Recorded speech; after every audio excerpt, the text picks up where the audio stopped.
We are here out in the wilderness to celebrate the best-selling 4x4 midsize SUV here in the Philippines and to show you why this deserves such accolades. Meet the Ford Everest Titanium Plus 4x4.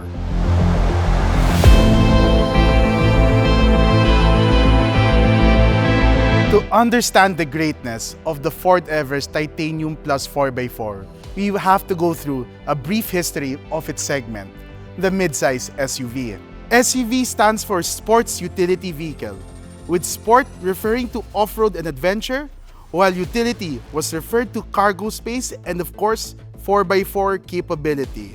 If the vehicle, the V in SUV, fulfilled those requirements, then it would have become a good SUV. But of course, with changing times came with changing demands. And because of that, manufacturers were juggling between, do we offer more of the S or more of the U? Until Ford thought of the bright idea. What is stopping us from putting loads of tech to the SUV that is catered to the people? And with that bright idea, the Ford Everest Titanium Plus 4x4 became the best-selling mid-size SUV here in the Philippines by catering to the Filipino people with their love of technology. The most important tech of the Ford Everest Titanium Plus 4x4 would have to be its powertrain, which consists of a 2-liter bi-turbo diesel engine that has a maximum power of 210 PS and a whopping 500 Nm of torque that is managed by a 10-speed automatic transmission with an e-shifter. And it doesn't end there. What makes the Ford Everest Titanium Plus 4x4 stand out from the rest of the competition is the fact that it has a 4x4 terrain management system with 6 selectable drive modes: normal, eco, tow or haul, slippery, mud or ruts, and sand. This allows the user, whether they're new or experienced, to select the best setting depending on the condition they're facing. The Ford Everest isn't just for the rough and tough. With its double wishbone with coil spring and anti-roll bar for the front suspension, and coil spring with Watts link and anti-roll bar for the rear, it shows its comfort and civility when driven on city streets. And that is why the Ford Everest is such a beloved car here in the Philippines, because it is masterfully capable of any scenario, whether you're out here in the middle of nowhere or back at the city streets.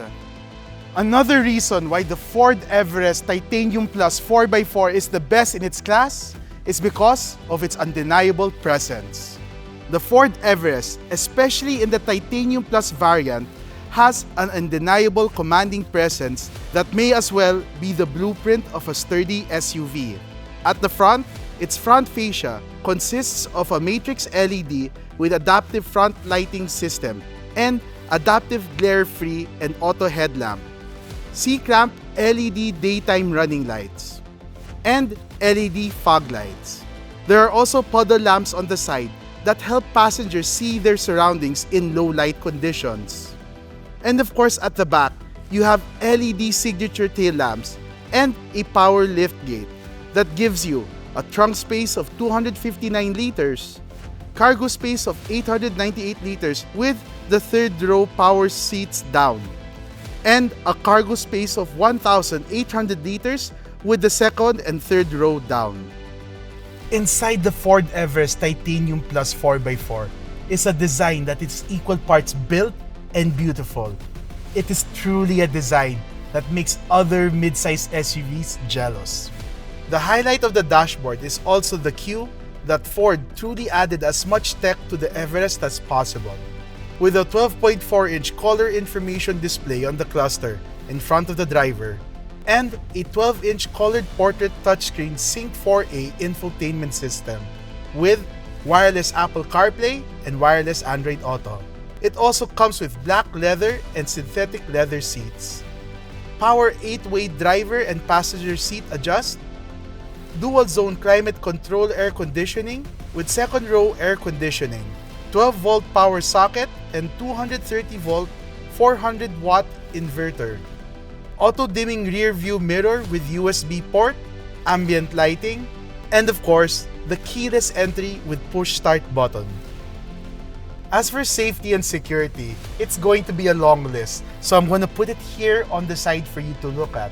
Hill launch assist and rollover mitigation, hill descent control, and parking sensors at the front and rear that work with the 360-degree camera. And with the Ford Everest Titanium Plus 4x4, it also comes with Advanced Driver Assist System, or ADAS, which has things like adaptive cruise control with stop and go and lane centering, pre-collision assist, forward collision warning system, lane departure warning and lane keeping aid, and blind spot information system with cross-traffic alert and braking. And there you have it. This is why the Ford Everest Titanium Plus 4x4 is the best-selling 4x4 midsize SUV here in the Philippines. To know more about this car or the other Ford vehicles, you can check out their website. And if you want to see this in person, you can visit the dealership nearest you.